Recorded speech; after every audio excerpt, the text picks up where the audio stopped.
Hello students, अगर आप हमारे चैनल पर पहली बार आए हो तो चैनल को सब्सक्राइब करें, शेयर करें, कमेंट करें, लाइक करें। प्लीज़ सब्सक्राइब करना न भूलें। बिना किसी देरी के हम आज की वीडियो शुरू करते हैं। आज हम पढ़ेंगे अधिगम के सिद्धांत। हमने अधिगम की परिभाषाएं पढ़ ली थी, अधिगम के प्रकार पढ़ लिए थे और अधिगम और परिपक्वता में अंतर भी पढ़ लिया था। हमने व्यवहारवादी, संज्ञानवादी, संज्ञानात्मक अवधारणाएं पढ़ ली थी। ठीक है, और आज हम पढ़ेंगे अधिगम के सिद्धांत कि अधिगम के किस किस ने सिद्धांत दिए हैं। अब हम शुरू करते हैं।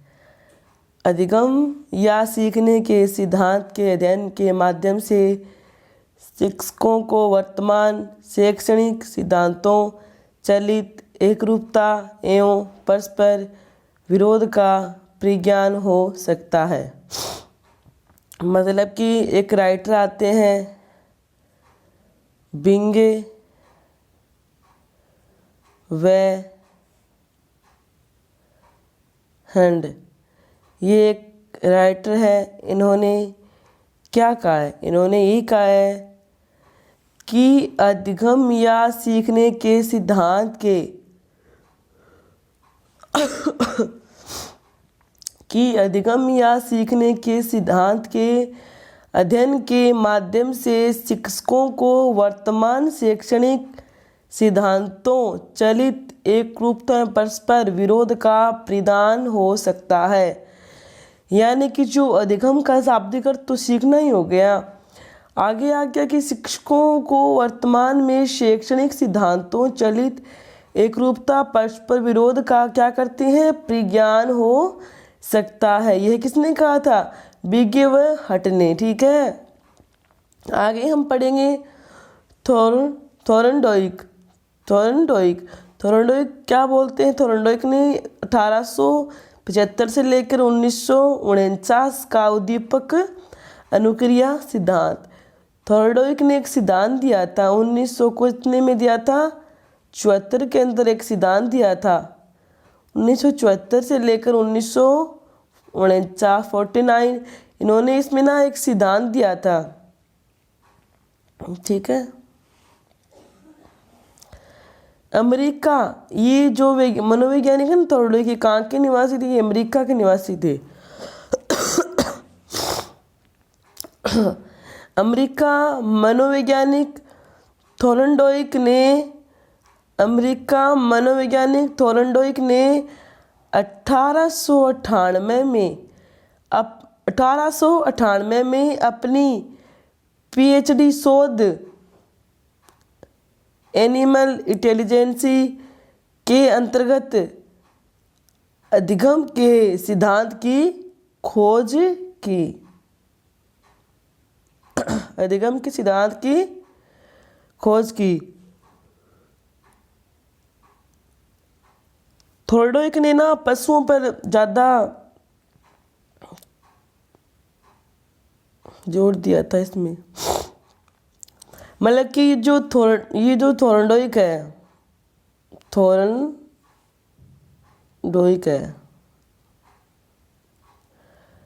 ये थॉर्नडाइक कहाँ के निवासी थे? ये अमेरिका के थे। याद रखने वाली बात है। ये कहाँ के निवासी थे? अमेरिका के। कहाँ के निवासी थे? अमेरिका के। थॉर्नडाइक ने 1898 में पीएचडी शोध में क्या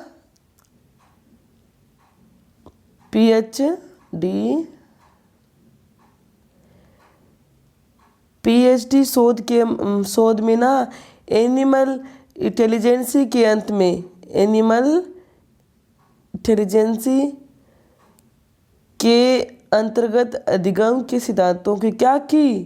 खोज की। कब की? 1898 के अंदर। थोड़े कहाँ के थे? अमेरिका के।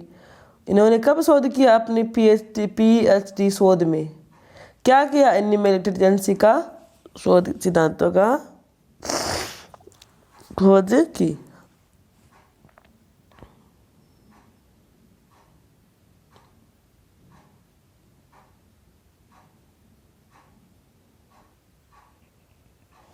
एजुकेशन साइकोलॉजी के अंतर्गत उद्दीपक अनुक्रिया सिद्धांत को शिक्षा के क्षेत्र में लागू किया। शिक्षा के क्षेत्र में क्या किया? लागू किया। किसको किया? एजुकेशन साइकोलॉजी के अंतर्गत उद्दीपक अनुक्रिया को शिक्षा में लागू किया। ठीक है, आगे हम पढ़ते हैं इसी प्रकार कंटिन्यू कि इस सिद्धांत के उत्तेजक और अनुक्रिया के बीच संबंध बन जाते हैं। उत्तेजक और किसके बीच में? अनुक्रिया के बीच में क्या बन जाते हैं? बीच में संबंध बन जाते हैं। इस सिद्धांत के उत्तेजक और अनुक्रिया के बीच संबंध बन जाते हैं। इस सिद्धांत के उत्तेजक और अनुक्रिया के बीच क्या बन जाते हैं? संबंध बन जाते हैं। इसलिए इस सिद्धांत को संबंधवाद और बंध सिद्धांत भी कहते हैं। इस सिद्धांत को क्या बोलते हैं? संबंधवाद और बंध सिद्धांत भी कहते हैं। थॉर्नडाइक के इस सिद्धांत को प्रयास व त्रुटि का सिद्धांत भी कहते हैं। हम लोग क्वेश्चन ऐसे पूछ सकते हैं कि प्रयास व त्रुटि का सिद्धांत किसे कहा जाता है? तो हम आसानी से बता सकते हैं कि थॉर्नडाइक ने एक सिद्धांत दिया, उसे प्रयास व त्रुटि का सिद्धांत भी हम कह सकते हैं। मतलब कि इसमें यही है कि जो थॉर्नडाइक है ना, वो कहाँ के निवासी थे? अमेरिका के। ठीक है, उन्होंने ना 1998 में अपने PhD शोध में एनिमल इंटेलिजेंसी के अंतर्गत अधिगम सिद्धांतों की क्या की? खोज की। कब की? 1998 में। कहाँ के थी? अमेरिका की। ठीक है, किस पर शोध किया? एनिमल इंटेलिजेंसी के अंतर्गत अधिगम के सिद्धांतों की क्या की? खोज की।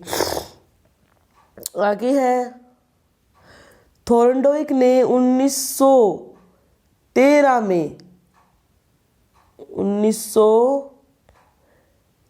में एजुकेशन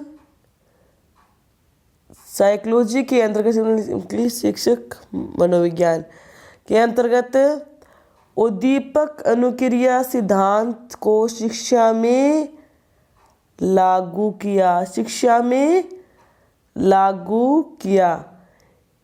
इस सिद्धांत के उत्तेजक और अनुक्रिया के बीच का संबंध बन जाता है। क्या बन जाता है? संबंध बन जाता है।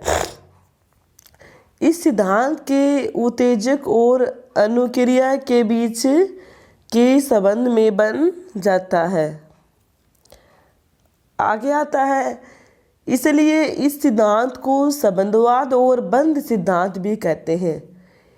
इस सिद्धांत को क्या बोलते हैं? संबंधवाद और बंध सिद्धांत भी कहते हैं। संबंधवाद व बंध सिद्धांत भी कहते हैं। थॉर्नडाइक के इस सिद्धांत को प्रयास व त्रुटि का सिद्धांत भी कहते हैं।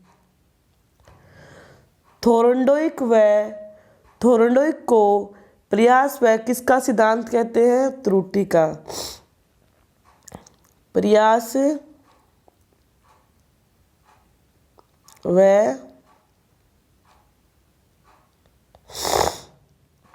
त्रुटि का सिद्धांत भी कहा जाता है। किसको? थॉर्नडाइक के नियम को। आगे है, बहुत ही अच्छी बात है ये, थॉर्नडाइक द्वारा किया गया प्रयोग। थॉर्नडाइक ने ना एक प्रयोग किया था भूखी बिल्ली पर। किस पर किया था? भूखी बिल्ली पर। थॉर्नडाइक ने एक प्रयोग किया था भूखी बिल्ली पर। मतलब कि भूखी बिल्ली वह किस में बंद थी? पिंजरे में। उसके बाहर क्या रखा था? मांस का टुकड़ा। उद्दीपक, लेकिन उद्दीपक तो हमें दिखाई देता है, जो कौन था ना, मांस का टुकड़ा था। मांस को देखकर बिल्ली झटपटना शुरू हो गई, मतलब कि है ना क्रिया करना शुरू हो गई मांस को देखते ही कि इसको मैं खाऊं। ठीक है, अब इसका हम प्रयोग पढ़ेंगे।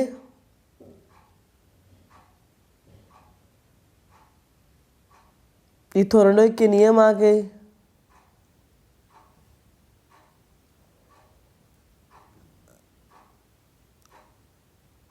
अब आ गया तत्परता का नियम। किसका? तत्परता का नियम। थोर्नडॉय ने ना 3 नियम दिए थे। कितने नियम दिए थे? 3। उसमें से पहला आता है तत्परता, दूसरा था अभ्यास, तीसरा था प्रभाव का नियम। थोर्नडॉय ने 3 नियम दिए थे। तत्परता का नियम। किसका नियम? तत्परता का नियम। ये हमेशा पूछा जाता है क्वेश्चन। तत्परता का नियम।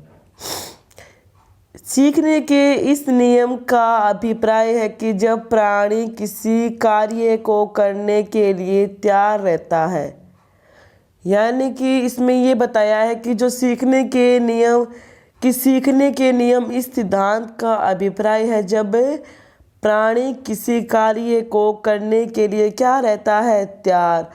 कोई भी कार्य हो गया, उसके लिए वह तैयार होएगा तभी तो वह कार्य को कर सकता है और उसे आनंद आता है। और उसे क्या आता है? आनंद आता है। अगर वह ना तैयार होगा कोई कार्य करने के लिए तभी तो उसे आनंद आएगा। तत्परता में कार्य करने की इच्छा निहित होती है। तत्परता में कार्य करने की इच्छा क्या होती है? निहित होती है।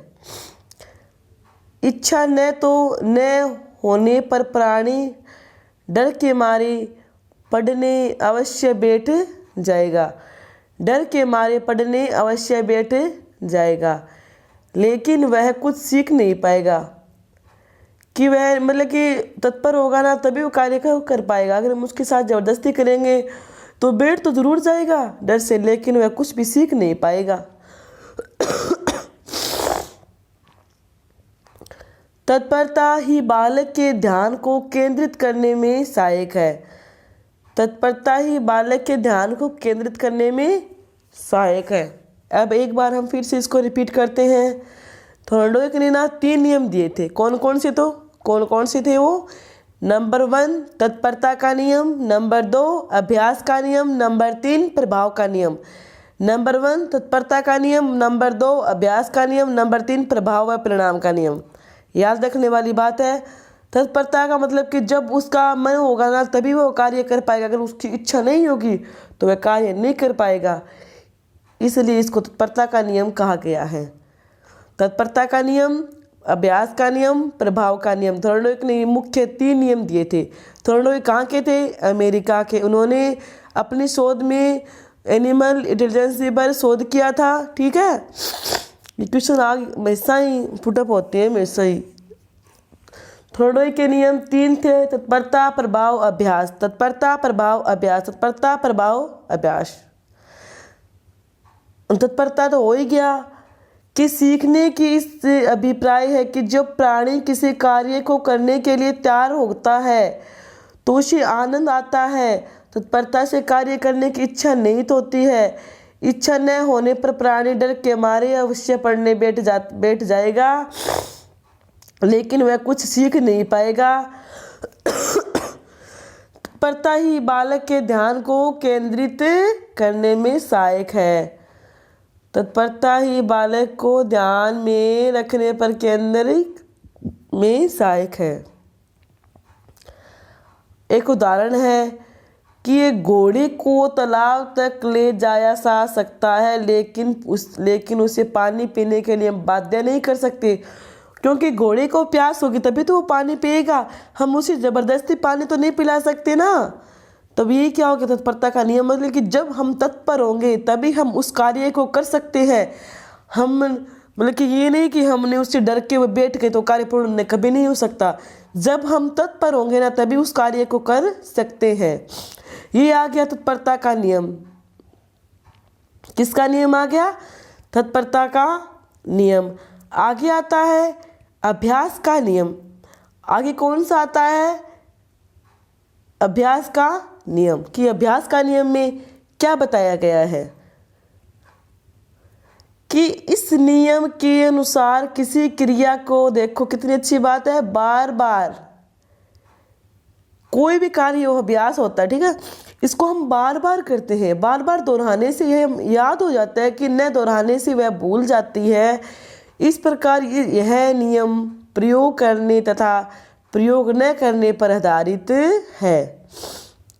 प्रयोग न करने पर आधारित है। अभ्यास का नियम। इस नियम के अनुसार किसी क्रिया को बार बार करने या दोहराने से वह याद हो जाता है और न दोहराने से वह भूल जाती है। यह नियम प्रयोग करने तथा प्रयोग न करने पर आधारित है। अभ्यास का नियम। इस नियम के अनुसार किसी क्रिया को बार बार करने या दोहराने से वह याद हो जाता है और न दोहराने से वह भूल जाता है। इस प्रकार यह नियम प्रयोग करने तथा प्रयोग न करने पर आधारित है। इस नियम के अनुसार क्या है? किसी क्रिया को बार बार करने और या दोहराने से यह याद हो जाता है कि न दोहराने से वह भूल जाता है। इस प्रकार यह नियम प्रयोग करने तथा प्रयोग न करने पर डिपेंडेंट है। इसमें एक उदाहरण दिया हुआ है कि कविता और पहाड़ी याद करने के लिए बार बार दोहराना पड़ता है। सही है, जो हम कविता पढ़ते हैं ना उसको भी हम बार बार रिवाइज करते हैं ना, और पहाड़ों की बार बार रिवाइज करते हैं, दोहराना पड़ता है। एक कहावत है कि करत करत के अभ्यास के जड़मती हो सुजान, रसरी आवत जावत के पत्थर पर बनत निशान। ये कहावत है कि करत करत के अभ्यास के जड़मती होत सुजान, मतलब कि हमें अभ्यास करना चाहिए बार बार। एक उदाहरण देती हूँ मैं इसके वो आपको, मतलब कि एक कहावत है ना वो कि कुएं की जगत पर किसके निशान बने थे? रस्सी के। एक मतलब कि एक पत्थर पर भी रस्सी के निशान बन गए बार बार पानी निकालने के बाद भी। क्यों? बार बार अभ्यास कर रही है ना, तो उसके पत्थर पर वो अपनी रस्सी के निशान छोड़ गए थे। मतलब कि ये होता है अभ्यास का नियम, बार बार अभ्यास करना। समझ में आया? एक बार हम फिर से इसको रिपीट करते हैं। अभ्यास का नियम कि इसके अनुसार किसी क्रिया को बार बार करने या दोहराने से यह याद हो जाता है, न दोहराने से भूल जाती है। इस प्रकार इस नियम का प्रयोग न करने पर आधारित है। इसमें एक उदाहरण है कि कविता और पहाड़ी याद करने के लिए हम बार बार दोहराने की आवश्यकता होती है ना। हम देखो कोई पहाड़ी याद करते हैं तो हम पहाड़ी को बार बार दोहराते हैं, तभी तो हमारे याद होते हैं। एक कविता होती है उसको हम बार बार याद करते, तभी तो वो कविता हमें याद होगी आसानी से। आगे आता है थॉर्नडॉय के अनुसार अभ्यास के नियम के अंतर्गत 2 उपनियम है। हमने अभ्यास के नियम के क्या है? 2 उपनियम हमने पढ़ा था ना। अभ्यास का नियम बार बार अभ्यास करना, ठीक है।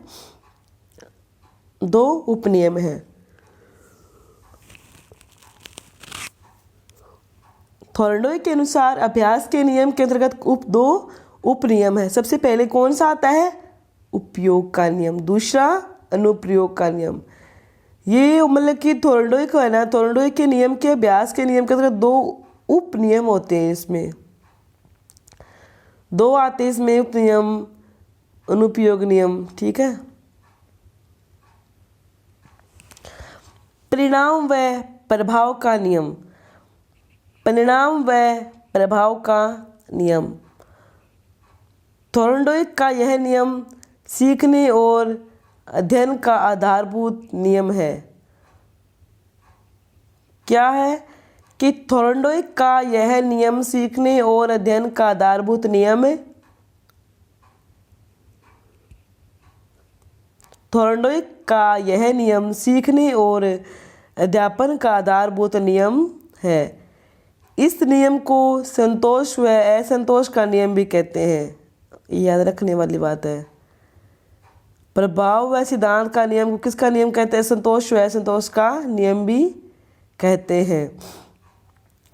इसके अनुसार जिस कार्य को करने से प्राणी जिस कार्य को करने से प्राणी को हितकर परिणाम प्राप्त होता है और जिसमें सुख और संतोष का प्राप्त होता है, उसी व्यक्ति को दोहराता है।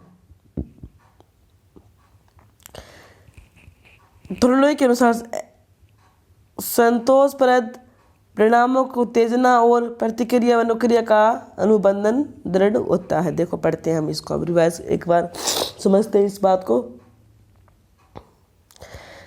प्रभाव मतलब कि परिणाम व प्रभाव का नियम, ये क्या होता है कि जो थोरनडॉय है ना, थोरनडॉय का यह नियम सीखने और अध्यापन का आधारभूत नियम है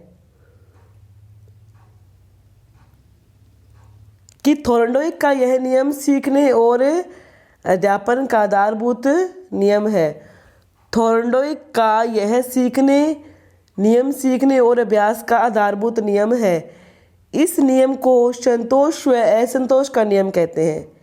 इस नियम को क्या कहते हैं? संतोष व असंतोष का नियम भी इसे कहा जाता है। किसका कहा जाता है? संतोष व असंतोष का नियम भी कहा जाता है। थोरनडॉय का यह नियम सीखने और अध्यापन का आधारभूत नियम है। इस नियम को संतोष व असंतोष का नियम भी कहते हैं। इसके अनुसार जिस कार्य को करने से प्राणी को हितकर परिणाम प्राप्त होते हैं, जिसमें सुख और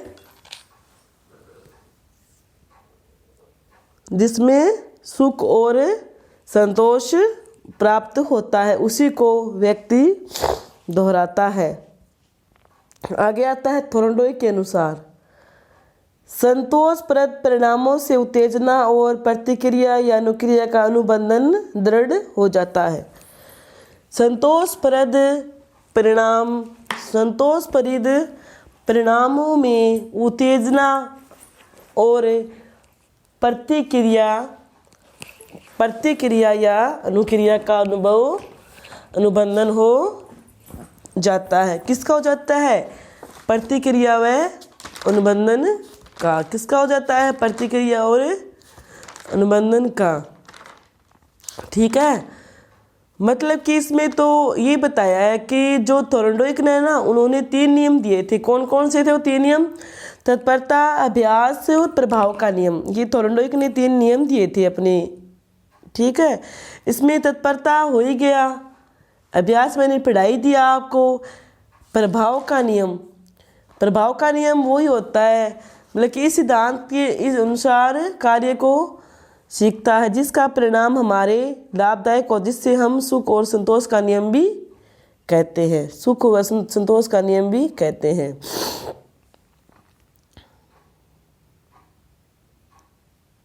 इसमें एक राइटर, इसमें तो लिखा तो नहीं है, मैं बताती हूँ आपको एडवांस में। एक राइटर आते हैं,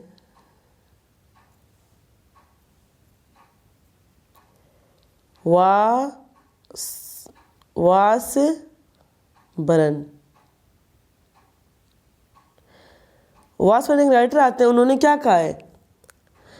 उन्होंने ये कहा कि उद्देश्य से इच्छा को संतुष्ट करना होता है। किसको? उद्देश्य तथा इच्छा को क्या करना होता है? संतुष्ट करना होता है। तब सीखने में संतोष का महत्वपूर्ण स्थान होता है। मतलब कि कोई भी हम उद्देश्य इच्छा होती है वो करते हैं, वो सीखने में संतोष का महत्वपूर्ण स्थान है। एक मैं आपको एग्जाम्पल देती हूँ, क्या कहा है उसमें। एक उदाहरण है मेरे पास कि छात्र गहन अध्ययन सफलता प्राप्त करने के लिए करता है। कोई भी छात्र है वह गहन अध्ययन करने पर सफलता प्राप्त करता है, जिसका परिणाम दुखद हो तो उसे कम रुचि लेता है। उसकी मतलब कि जो उसकी मेहनत जितना उसे फल मिल जाता तो वो खुश है। अगर उसे मेहनत जितना फल नहीं मिला तो वो दुखी होगा। उसी को ही हम संतोष व असंतोष का नियम कहते हैं। आगे है, थोर्नडॉय के अनुसार संतोषप्रद परिणामों में उत्तेजना और प्रतिक्रिया का अनुक्रिया का अनुबंधन दृढ़ हो जाता है। आगे हम पढ़ेंगे गौण नियम। क्या पढ़ेंगे? गौण नियम। गौण नियम 5 प्रकार के होते हैं। सबसे पहला आता है इसमें बहु प्रतिक्रिया का नियम। क्या आता है? बहु प्रतिक्रिया का नियम। क्या आता है? बहु प्रतिक्रिया का नियम।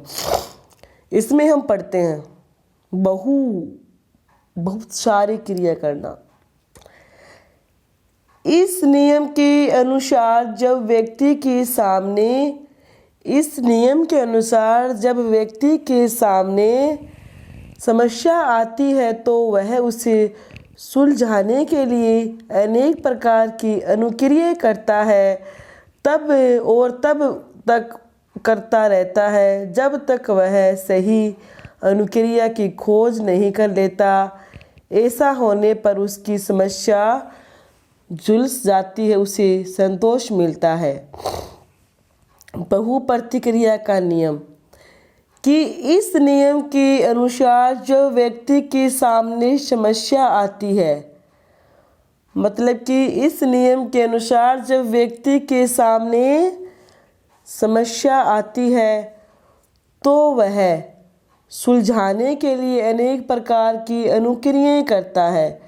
कोई भी व्यक्ति के सामने समस्या आ गई तो वह सुलझाने के लिए क्या करेगा? अनुक्रिया करेगा। क्या करेगा? अनुक्रिया करेगा। कि इस नियम के अनुसार जब व्यक्ति के सामने समस्या आती है तो वह उसे सुलझाने के लिए अनेक प्रकार की अनुक्रियाएं करता है और तब तक करता रहता है जब तक वह सही अनुक्रिया की खोज नहीं कर लेता। उस समस्या की तब तक क्रिया कर जब तक वह समस्या की खोज नहीं कर लेता, अनुक्रिया की खोज नहीं कर लेता। ऐसा होने पर उसकी समस्या सुलझ जाती है और संतोष उसे प्राप्त होता है। समझ में आया? एक बार फिर से रिपीट करते हैं कि इस नियम के अनुसार जब व्यक्ति के सामने, मतलब कि इस नियम में क्या बताया कि जब व्यक्ति के सामने कोई समस्या आती है, व्यक्ति के सामने क्या आती है? कोई समस्या आती है, वह उसे सुलझाने के लिए अनेक प्रकार की अनुक्रियाएं करते हैं।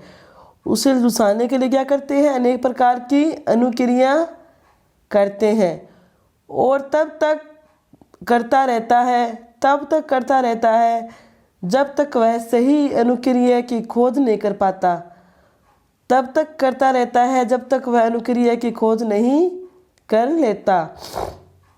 ऐसा होने पर उसकी समस्या सुलझ जाती है, उसे संतोष मिलता है। उसे क्या मिलता है? संतोष मिलता है। बहु प्रतिक्रिया का नियम यही है कि इस नियम के अनुसार जब व्यक्ति के सामने समस्या आती है तो उसे सुलझाने के लिए अनेक प्रकार की अनुक्रिया करता है और तब तक करता है जब तक सही अनुक्रिया की खोज नहीं कर लेता। ऐसा होने पर उसकी समस्या सुलझ जाती है और उसे संतोष का नियम मिलता है। आगे आता है मानसिक विन्यास का नियम। मानसिक विन्यास का नियम सीखना प्राणी की अभिवृत्ति तथा मनोवृत्ति द्वारा निर्देशित होता है। सीखना प्राणी की अभिवृत्ति तथा मनोवृत्ति द्वारा निर्देशित होता है।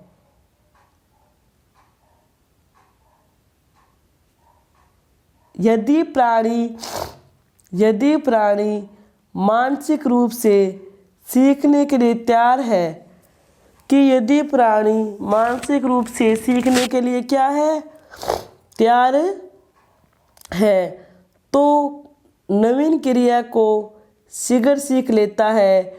यदि प्राणी मानसिक रूप से किसी क्रिया को सीखने के लिए तैयार नहीं है तो उस क्रिया को नहीं सीख सकता। देखो इसमें क्या बताया है, मानसिक विन्यास का नियम कि सीखना प्राणी की अभिवृद्धि तथा मनोवृद्धि द्वारा निर्देशित होता है। सीखना प्राणी की अभिवृद्धि तथा मनोवृद्धि द्वारा निर्देशित होता है। यदि प्राणी मानसिक रूप से सीखने के लिए तैयार है, यदि प्राणी मानसिक रूप से सीखने के लिए क्या है, तैयार है, तो नवीन क्रिया को शीघ्र सीख लेता है। यदि प्राणी मानसिक रूप से किसी क्रिया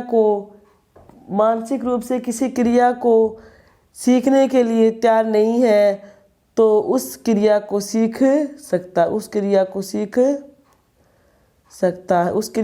सकता है। मानसिक विन्यास का नियम सीखना प्राणी की अभिवृद्धि तथा मनोवृद्धि द्वारा निर्देशित होता है। सीखना प्राणी की अभिवृद्धि तथा मनोवृद्धि द्वारा निर्देशित होता है। सीखना प्राणी की अभिवृद्धि मनोवृद्धि द्वारा क्या होता है, निर्देशित होता है। यदि प्राणी मानसिक रूप से सीखने के लिए तैयार है, मतलब कि इसमें ये बताया है कि यदि कोई प्राणी है, कौन है, कोई प्राणी है, अगर मानसिक रूप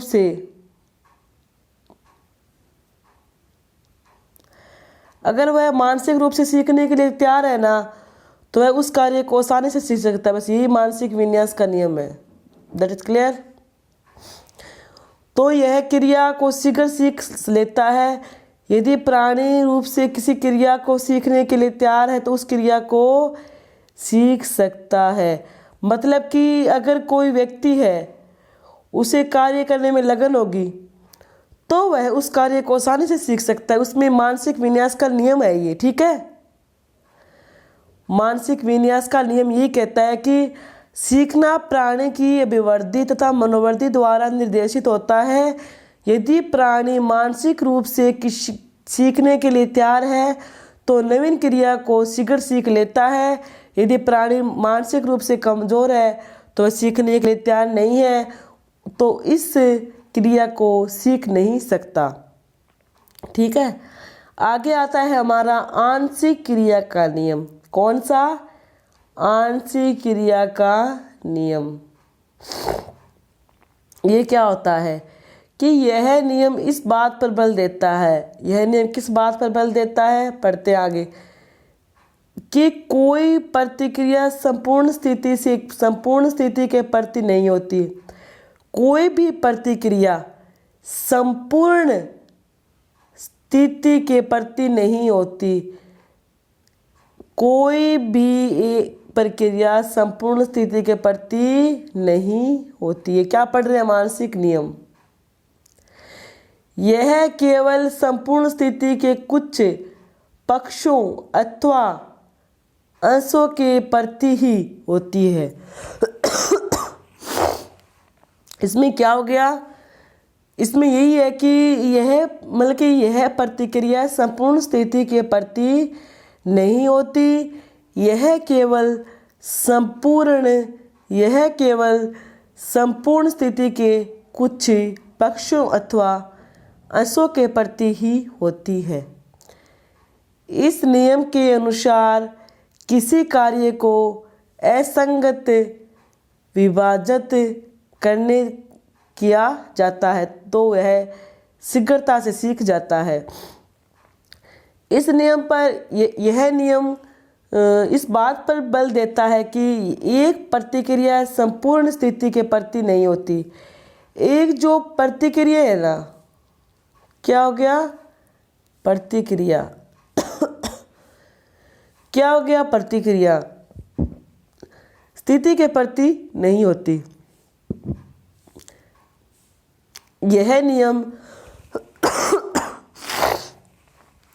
यह नियम इस बात पर बल देता है कि कोई प्रतिक्रिया संपूर्ण स्थिति के प्रति नहीं होती। यह केवल संपूर्ण स्थिति के कुछ पक्षों अथवा अंशों के प्रति होती है। इस नियम के अनुसार किसी कार्य को असंगत विभाजित करके किया जाता है तो वह शीघ्रता से सीख सकता है। आगे आता है हमारा आत्मीकरण का नियम। इस नियम का आधार पूर्व अनुभव है। क्या है पूर्व अनुभव? आत्मीकरण का नियम। इस नियम का आधार किससे है? पूर्व अनुभव से है।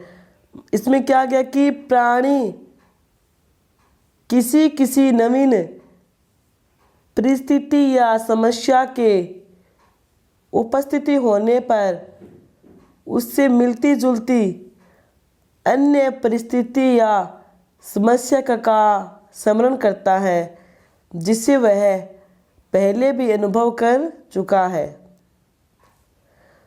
वह उसके प्रति वैसे ही प्रतिक्रिया करेगा जैसे कि उसने परिस्थिति एक समस्या के साथ की। समान तत्वों के आधार पर नवीन ज्ञान का पुराने अनुभव से आत्मसात या समानता करने पर सीखने में सरलता शीघ्रता तथा होती है। हम पढ़ रहे हैं आत्मीकरण का नियम। किसका? आत्मीकरण का नियम हम पढ़ रहे हैं कि इसका आधार पूर्व अनुभव है। इसका आधार क्या है? पूर्व अनुभव है। इसका आधार क्या है? पूर्व अनुभव है। किसी प्राणी किसी नवीन परिस्थिति या समस्या में उपस्थित होने पर उसे मिलती जुलती अन्य परिस्थिति का समस्या का स्मरण करता है। परिस्थिति क्या करता है? स्मरण करता है। इसमें यह बताया कि इस नियम का आधार क्या है? पूर्व अनुभव है। क्या है? पूर्व अनुभव है। इसमें आगे आता है कि प्राणी होता है। प्राणी किसी क्या गया? प्राणी किसी नवीन परिस्थिति या समस्या के उपस्थित होने पर उससे मिलती जुलती अन्य परिस्थिति या समस्या का स्मरण करता है। परिस्थिति या समस्या का क्या करता है? स्मरण करता है। परिस्थिति या समस्या का क्या करता है? स्मरण करता है। परिस्थिति या समस्या का स्मरण करता है। इस नियम का आधार पूर्ण अनुभव है और प्राणी किसी नवीन परिस्थिति या समस्या के उपस्थित होने पर उसे मिलती जुलती अन्य परिस्थिति का समस्या का स्मरण करता है। मतलब ये कोई परिस्थिति आ गई, उससे जो मिलती जुलती जो परिस्थिति है ना उसका समस्या का स्मरण भी करता है इसमें। ठीक है, प्राणी मिलती जुलती परिस्थिति में समस्या का स्मरण भी इसमें करता है जिससे वह पहले भी अनुभव कर चुका है। समस्या का स्मरण करता है जिससे वह पहले भी क्या कर चुका है? अनुभव कर चुका है। वह उसे प्रति वैसे ही प्रतिक्रिया करेगा जैसे ही उसने पहले परिस्थिति एवं समस्या के साथ की। उसने पहले परिस्थिति एक समस्या के साथ की। जैसे ही उसने पहली परिस्थिति समस्या के साथ की, समान तत्वों के आधार पर नवीन ज्ञान का पूर्व ज्ञान से आत्म शांत है या समानता करने पर सीखने में सरलता शीघ्रता होती है। सीखने में सरलता व शीघ्रता होती है। आगे आता है सहचार्य परिवर्तन का नियम। किसका? सहचार्य परिवर्तन का नियम। इस नियम के अनुसार अनुक्रिया किसी एक उत्तेजक के प्रति होती है, वही अनुक्रिया बाद में उत्तेजना से संबंधित तथा किसी अन्य उद्दीपक के प्रति होने लगती है। थॉर्नडाइक ने अनुकूलित अनुभूति और ही सहचार्य परिवर्तन के नियम के में व्यस्त किया है। यह आ गया सहचार्य का नियम कि सहचार्य का क्या नियम होता है।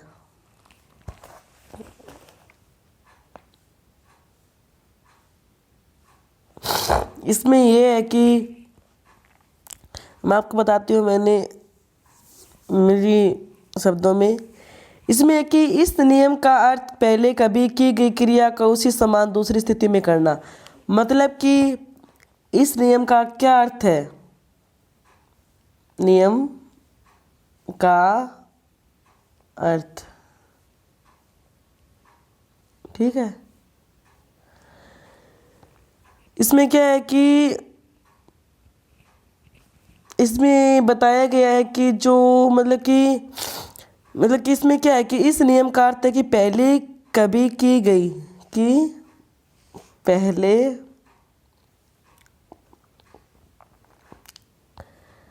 पहले कभी भी की गई क्रिया, पहले कभी की गई क्रिया उसी समान दूसरी स्थिति में करना, उसी समान दूसरी स्थिति में करना, कि पहली की गई क्रिया दूसरी स्थिति में उसी समान करना। एक उदाहरण देती हूँ मैं आपको, इसमें एक उदाहरण देती हूँ, इसमें तो दिया नहीं, मैं बताती हूँ मेरे शब्दों में। एक माँ है, क्या है?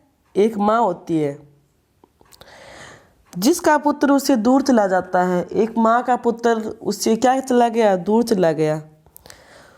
तो उसकी अनुक्रिया रोना हुई। उसकी अनुक्रिया क्या हुई? रोना। ये देखो अनुक्रिया है ना, उसकी अनुक्रिया क्या हुई? रोना। और रोना हुई, कुछ समय बाद उसकी तस्वीर देखकर रोने लगती है। कुछ समय बाद उसकी तस्वीर देखकर रोने लग जाती है। बस यही सहचार्य परिवर्तन का नियम है कि इस नियम का अर्थ पहले कभी की गई क्रिया को उसी समान दूसरी स्थिति में करना। जो हम पहले क्रिया करते हैं उसी समान दूसरी परिस्थिति में करना। जो हम पहले क्रिया करते हैं उसी स्थिति में दूसरी स्थिति में करना। उदाहरण मैंने आपको दे दिया कि माँ का पुत्र होता है, उसे दूर चला जाता है तो उसे रोती है, वो अनुक्रिया हो गई ना, रोना। दूर चला जाता है, उसकी तस्वीर देखती है, फिर वो रोती है, वो दोबारा अनुक्रिया हो गई कि पहली वाली परिस्थिति को देखकर दूसरी वाली परिस्थिति उत्पन्न करना। वही क्या है? सहचार्य है और परिवर्तन का नियम है। ये हमारे नियम हो गए। आगे हम पढ़ते हैं, इसलिए इसको हम एक बार फिर से रिपीट कर लेते हैं इस नियम को, ताकि आपको याद हो जाए। हम पढ़ रहे थे थॉर्नडाइक के नियम। थॉर्नडाइक ने कितने नियम दिए थे? थॉर्नडाइक ने 3 नियम दिए थे। तत्परता, प्रभाव और अभ्यास का नियम। थॉर्नडाइक का एक सिद्धांत था भूखी बिल्ली पर। किस पर था? भूखी बिल्ली पर। किस पर था? भूखी बिल्ली। इस सिद्धांत को मैं आपको समझाती हूँ। थॉर्नडाइक ने एक सिद्धांत दिया था, उसमें उन्होंने भूखी बिल्ली पर किया था परीक्षण, ठीक है। थॉर्नडाइक का उद्दीपक अनुक्रिया का सिद्धांत। थॉर्नडाइक कहाँ के थे? अमेरिका के। उन्होंने क्या किया था? 1898 में अपने पीएच शोध में दिया। किस में दिया? पीएच शोध में दिया था, जिसका शीर्षक क्या था? एनिमल इंटेलिजेंस था। एनिमल इंटेलिजेंस था, ठीक है, जिसका शीर्षक था एनिमल इंटेलिजेंस था। और यह अमेरिका के, मैंने बता दिया कि मनोवैज्ञानिक थे। इन्होंने सबसे पहले पशुओं पर प्रयोग किया था। ये याद रखने वाली बात, इसमें लिखा नहीं है। यह सबसे पहले किस पर प्रयोग किया? पशुओं पर।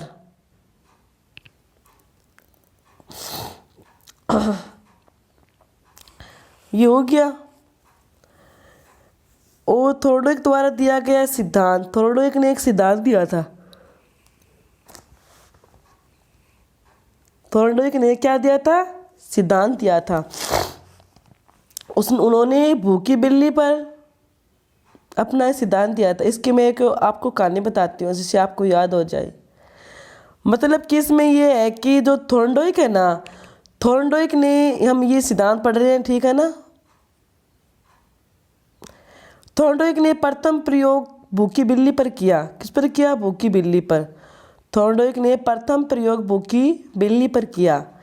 उसने एक बिल्ली को ऐसे ही पिंजरे में बंद कर दिया। एक बिल्ली होती है, उसको वह पिंजरे में बंद कर देता है, और जिसका दरवाज़ा एक लीवर दबाने से खुलता है। मतलब कि बिल्ली को बंद कर देता है, और जिसका दरवाज़ा किसके खुलता है? एक इस पिंजरे में एक लीवर का बटन होता है, उससे उसको दबाकर यह बटन खुलता है। और पिंजरे के बाहर क्या रख दिया? एक मांस का टुकड़ा। पिंजरे के बाहर क्या रख दिया? एक मांस का टुकड़ा। क्या रख दिया? एक मांस का टुकड़ा, ठीक है। मतलब कि एक मछली के मांस का टुकड़ा रख दिया, और बिल्ली उसे देख सके तथा खाना प्राप्त करने के लिए पिंजरे से बाहर आने का प्रयास करे। मतलब कि वह ना बार बार पिंजरे से बाहर आने का प्रयास करती कि कब मैं बाहर आऊँ, कब इस मांस के टुकड़े को मैं खाऊं, ठीक है। और बंद करने के बाद बिल्ली ने पिंजरे को इधर उधर दौड़ लगाई। बिल्ली ने इधर उधर मतलब कि दौड़ लगाई उस मांस को टुकड़ों पाने के लिए, और उधर दौड़ लगाई और पिंजरे को काटने का प्रयास किया। अंत में वह अनजाने में ही लीवर के बटन को दबा देती है। वह अनजाने में किसको दबा देती है? एक लीवर का बटन होता है उस पिंजरे में, उसको दबा देती है अनजाने में, और वह पिंजरा खुल जाता है। वह पिंजरा खुल जाता है।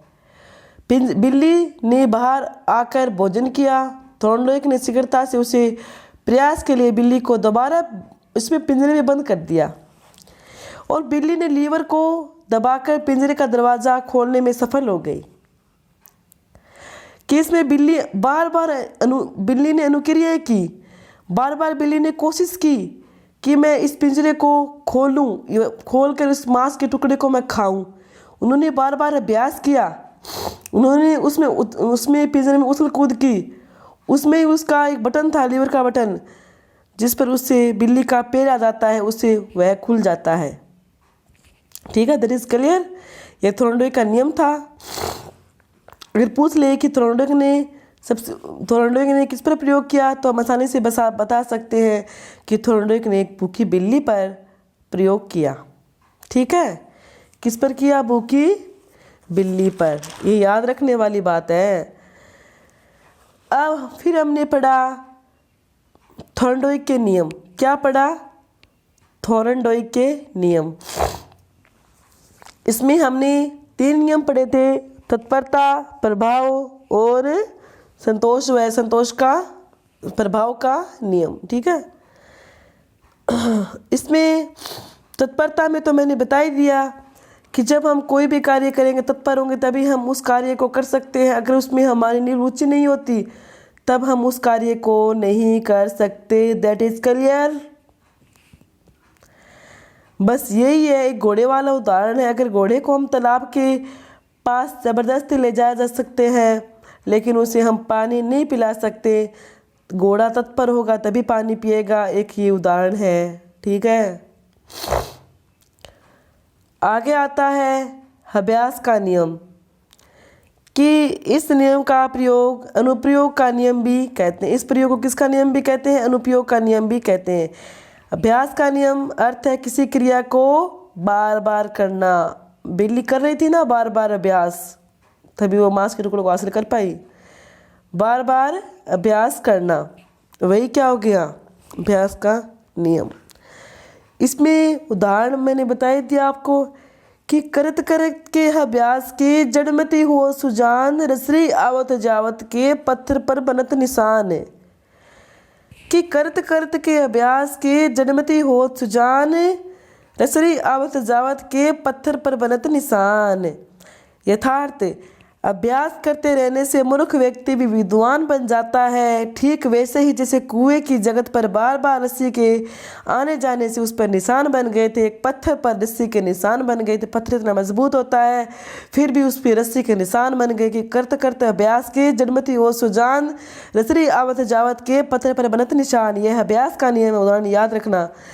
हम कविता और पहाड़े याद करने के लिए बार बार दोहराने का प्रयास करते, तभी तो हमारे वो याद होता है। आगे आता है, मतलब कि ये हो ही गया। इसमें दो इसके अभ्यास है ना, इसके दो उपनियम भी होते हैं। इसमें प्रयोग उपयोग हो गया। ये इसमें प्रभाव है, प्रभाव का नियम। इसे संतोष है, संतोष का नियम भी इसे कह सकते हैं हम। और वो मैंने बता ही दिया उदाहरण आपको कि एक छात्र होता है, वो बार बार सफलता प्राप्त करने के लिए जिसका परिणाम दुखद हो तो वो है उसमें कम रुचि लेता है। फिर हमने पढ़ा गौण नियम। क्या पढ़ा? गौण नियम। गौण नियम 5 प्रकार के थे। बहुप्रतिक्रिया का नियम, मानसिक विन्यास का नियम, आंशिक नियम, आत्मीकरण का नियम और सहचर्य का नियम।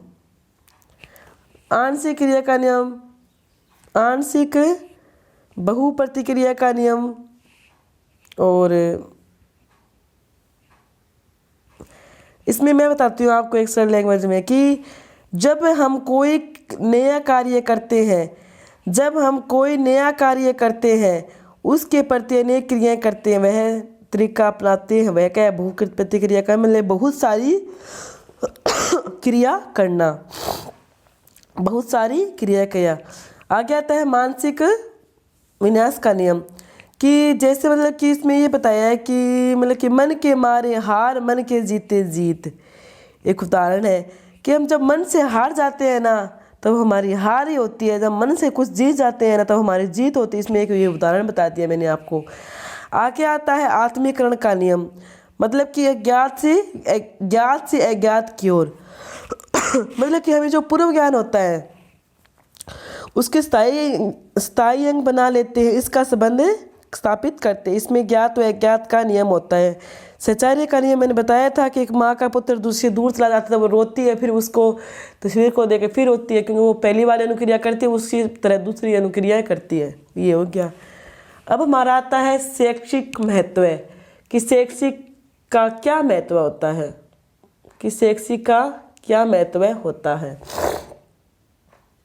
इसमें आ गया कि इस सिद्धांत द्वारा क्या हो गया कि इस सिद्धांत द्वारा बालक पहले की कई गई गलतियों में होने वाले अनुभव से लाभ उठाता है, कि इस सिद्धांत द्वारा बालक पहले की गई गलतियों से होने अनुभव का लाभ उठाता है। यह सिद्धांत निरंतर प्रयास पर बल देता है, इसलिए बालक किसी भी समस्या से घबराता नहीं है, उससे धैर्य और परिश्रम के गुणों का विकास होता है। इस सिद्धांत की अभ्यास पर आधारित है, जिसे सीखा गया कार्य स्थायी बन जाता है। इस सिद्धांत के अनुसार बालक को लक्ष्य को तो मालूम होता है, लेकिन वहाँ तक पहुँचने का सही तरीका नहीं है।